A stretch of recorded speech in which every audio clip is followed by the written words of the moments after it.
Hello. On behalf of MTI, I welcome all the viewers to MTI YouTube learning channel, Learning at MTI. We have with us Professor P P Sengupta, who has 37 years of experience behind him, has worked in material management function of Coal India Limited.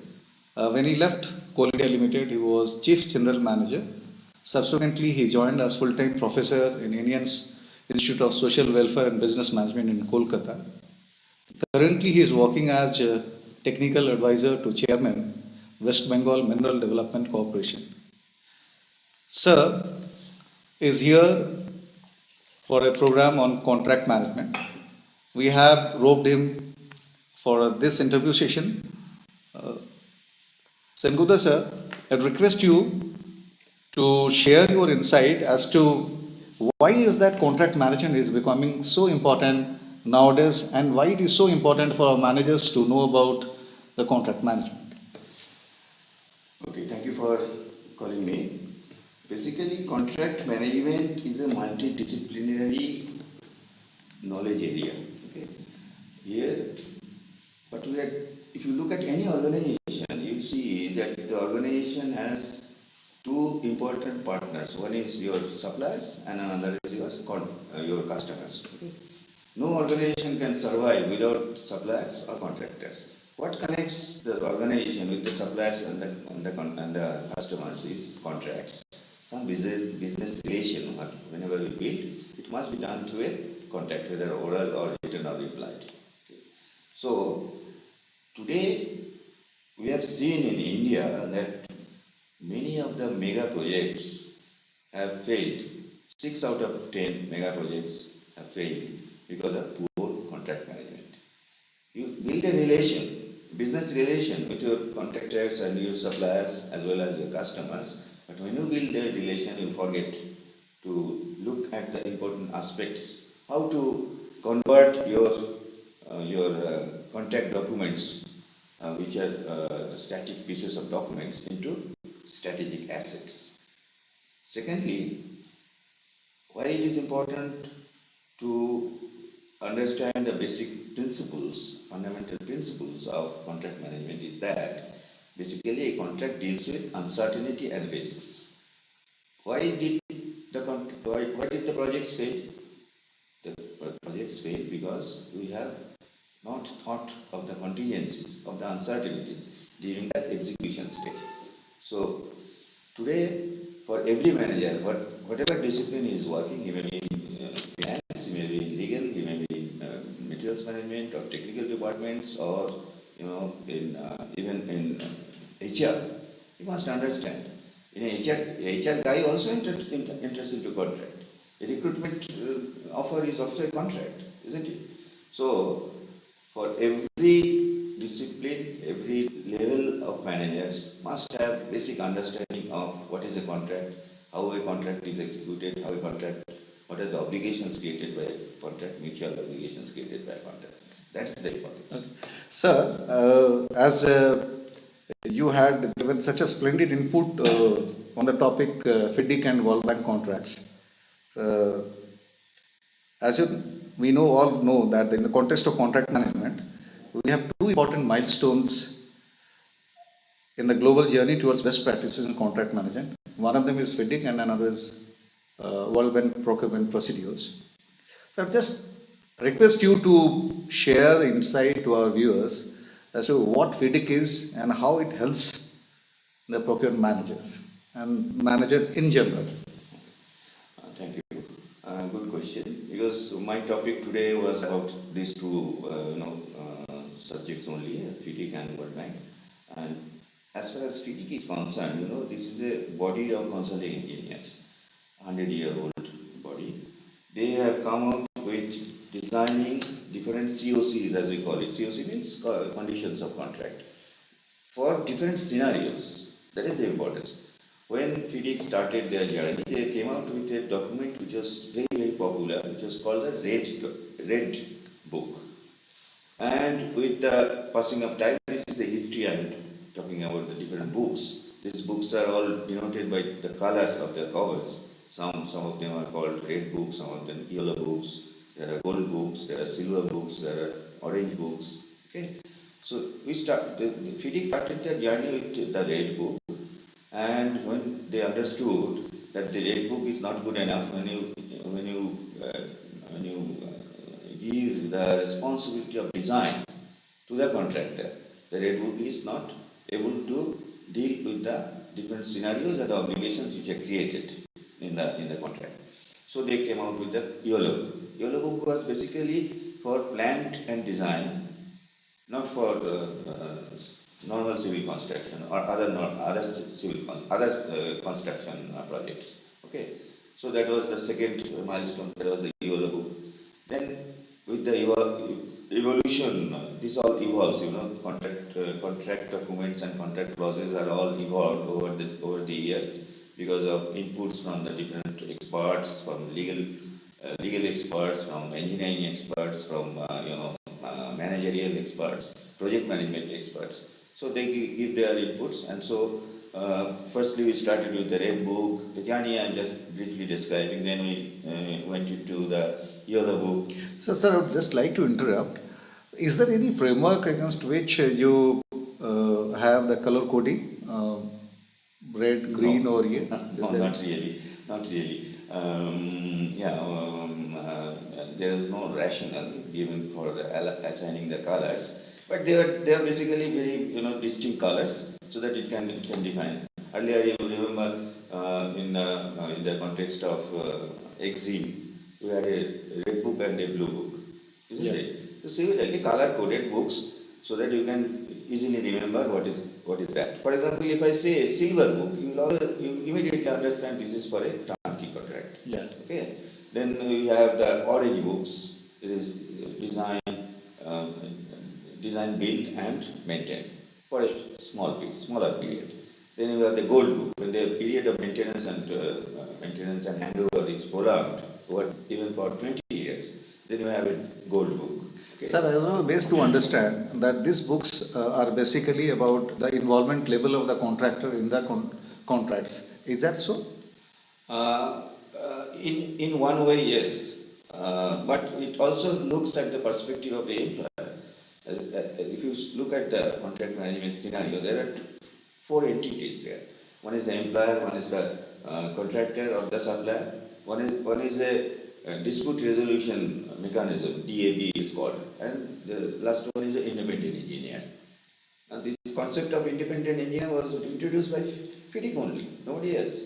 So they understood that if you want to resolve the disputes which arising because of difference in interpretation of the contract terms, there must be some independent agency who will intervene, give their recommendation, and both the parties will either agree or say yes, let us move forward from that.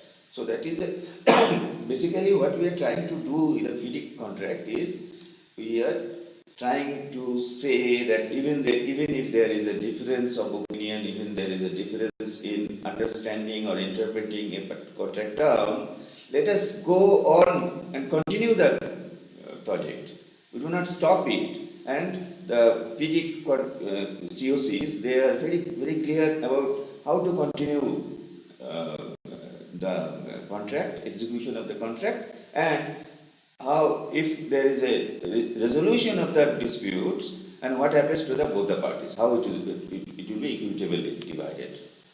So, FIDIC gives a guideline as to how to really go on when there is a stalemate. That is one part of that FIDIC. One part. And basically, I will just take you from your question. Basically, FIDIC says that for every different scenarios, you must have a different set of contract conditions. If you have design element, then you cannot deal with a contract condition which does not deal with design involvement. Okay. If the design involvement is prolonged and pronounced, then you have a different set of documents. Right, sir. Okay. So basically, FIDIC says that firstly, share the risk. Who will take up the risk? One who is best positioned to control the risk. One who is best positioned to control the risk, to that entity the risk will be passed. Yeah. Not that all the risk will be thrown on the contractor or the supplier. So in traditional thinking, in Indian set of mind, we always, whatever is coming on your way, just pass it on to the supplier. So by doing this, by following this strategy, you will be safe. But absolutely, that is an absolute rubbish concept, because if you do that, what happens? The projects will just stumble midway, and it will not be able to stand up again. It will die a natural death. As we have been seeing the PPP projects, many of the PPP projects failing. Failing. From 2004 to 2008 to today, in 2019, about 80 to 85% of the PPP projects have failed. It has been transformed from PPP. It has been transformed to TTT, taxpayer to tycoon. Taxpayer to tycoon. The promoter comes in, takes away the money, and goes away. The project just is aborted. That's a nice term, acronym that you have brought about, TTT. Sir, since we have dealt a little bit about FIDIC, I'd request you to share your views on the multilateral lending agencies like World Bank and Asian Development Bank. What is that we can learn? What are the best practices that they follow, which can be emulated at our workplace, which can help us in framing our contracts effectively? Very, very true. Thank you for asking this question. Basically, I always say that World Bank, particularly World Bank, has played a very decisive role in the procurement reform in our country. Prior to 1990s, World Bank came in a big way during those years, early 90s to early 2000.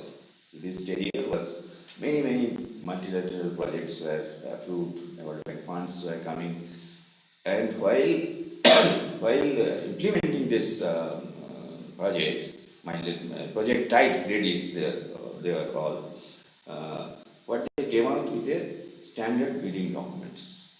Okay. So earlier, what happened? If you looked at any of the organizations, you see there is a set of documents. They are not consistent. They are redundant. They are duplicated.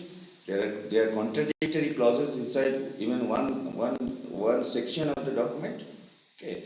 So World Bank, when they came, they just streamlined the entire ecosystem of public procurement in India, particularly for PSUs, into a standardized approach to preparation of the bid document. I always say that the preparation of the bid document, that is the tender document as we popularly say, is the most important component of your contract management journey.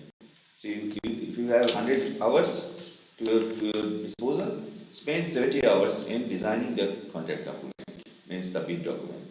Sir, as you rightly pointed that the multilateral lending agencies like World Bank and ADB, they brought about SBD. From this SBD came a lot of changes in the ecosystem of public procurement, and the most important thing that came out was a consistency. Absolutely, consistency. I will say consistency means the consistency in the language. They are all available like boilerplates. You just pick up and, for example, let me quote about a force majeure clause. We all know what is a force majeure clause. But if you look at different, documents, tender documents, you will see that there are different versions of the force majeure clause. So this is absolutely unprofessional, unless you have a consistency in the language. Language means there must be a balance between legal precision and practicability. You cannot become absolutely fastidious about using some, purely legal language, which is not understood by people who will be using these documents. People who will be using these documents are common users. Yeah.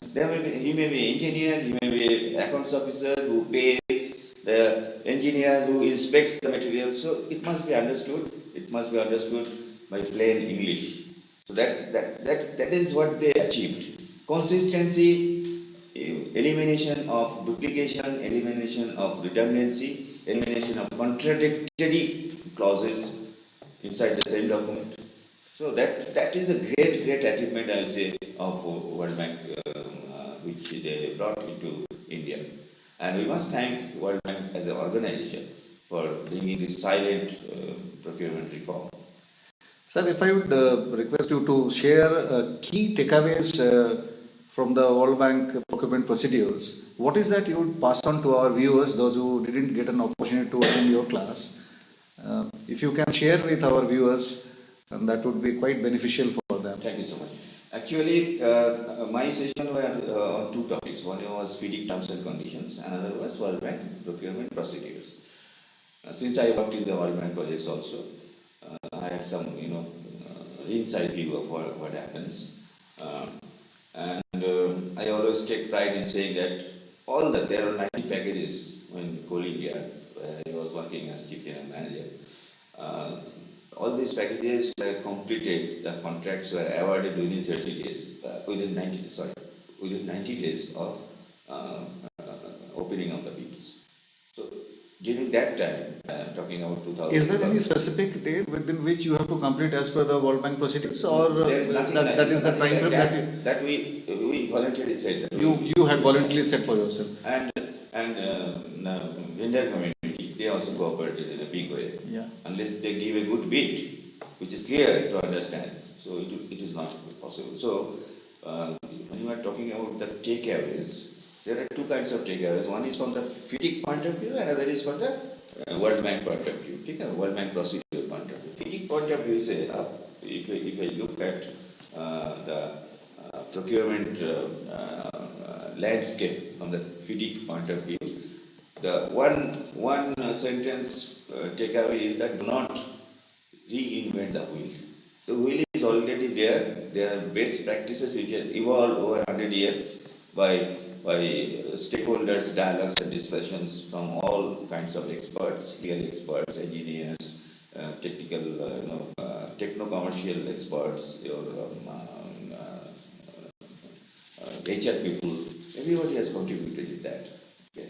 So it is all available in front of you. There are 10 different books as we briefly described. They are customized for different scenarios. We all know that there is a saying that different strokes for different folks. Okay. Similarly, the FIDIC has come out with different books for different scenarios which are prevalent in a large organization like SAIL or Coal India or whatsoever. Okay. So there are recommended COCs, means conditions of contract, which you follow.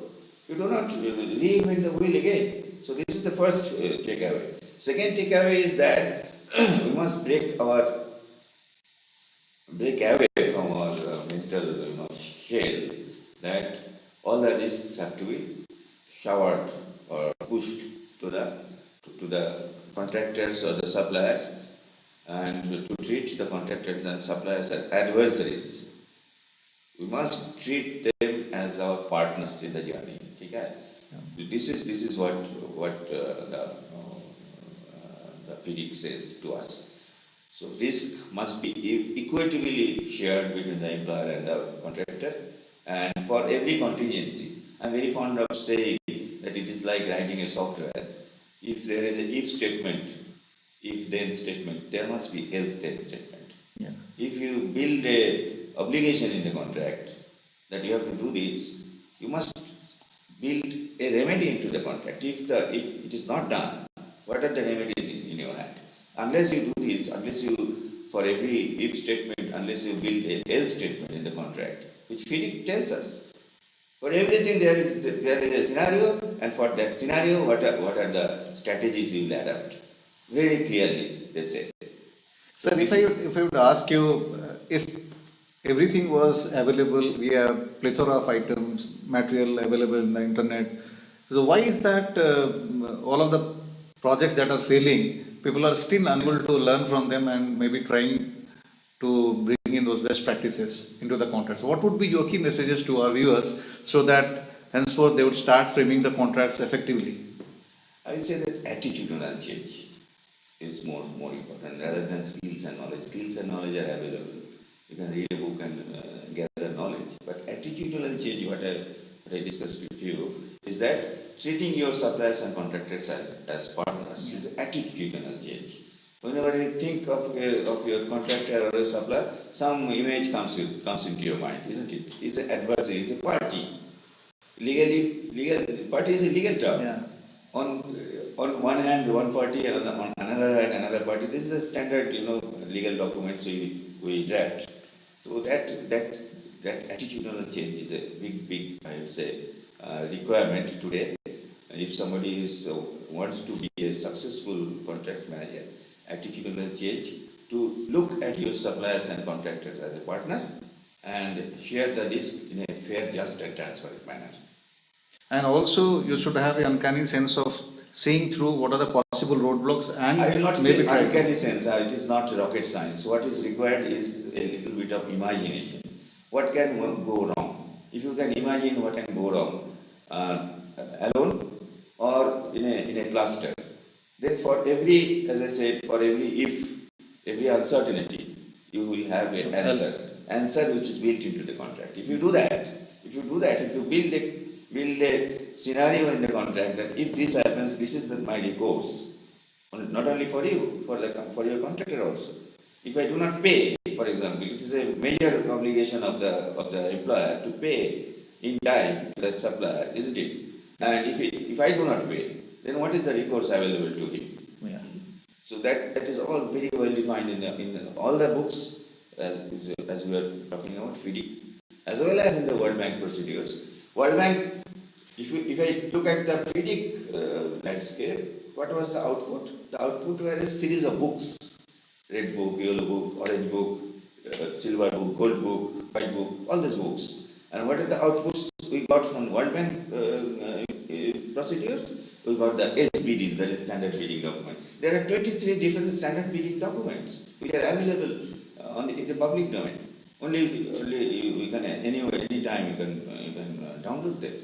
You see, in World Bank procurement, they for every scenario, for example, if you want to procure a software, hardware, telecom system, and total system integration, there may be a scenario where you want to do this. There is a specific document for that. You want to purchase only goods. There is a specific document for that. And in World Bank parlance, they call it ICB, International Competitive Bidding, then NCB, National Competitive Bidding. For every scenario, there is a different standard bidding documents. Right, sir. I would interrupt you now. So we have a last question for you, sir. What is the direction in which the public procurement is moving towards in next 5 years? Well, if you ask this question, I will say that if you look at public procurement 5 years hence, maybe to 2020 or not 2025, it will become totally paperless. It will become totally instrumentalized, means hardly any human intervention will be there, because of Internet of Things will come into picture, artificial intelligence will come into picture, machine learning will come into picture, and all these three quotation, all these sealed bids, all these L1 and all these things. I am not denouncing L1. L1 is a good concept, but all these things will become Thing of the past. Become ridiculously obsolete. When you put blockchain into the system, what happens? Everything is recorded and you build a trust end to end, from the vendor's vendor or vendor's vendor to the customer's customer's customer. What we call extended supply chain network. Visibility. You are building absolute trusted visibility inside in the entire system. How can you challenge that? Price discovery, for example, I do not know what is the price of this item. It will be all available in the cloud through the artificial intelligence. You just trigger a request, and it will say what are the history of the development of this particular model, what is the technical outputs required, and what is the price history. It is all available. You don't need to go through a competitive bidding scenario to discover price and then go for negotiation and all those things. No. Every supplier, once he is inside the digitized process, his past performance will be absolutely known to you. You can profile him as far as your requirement. Thank you, sir. I think our viewers had got a beautiful insight into the World Bank procurement procedures, the FIDIC terms, what they need to keep in mind while framing contracts. Thank you, sir. I, on behalf of MTI, thank Sengupta sir for the wonderful insight that he has shared with our viewers. Thank you, sir.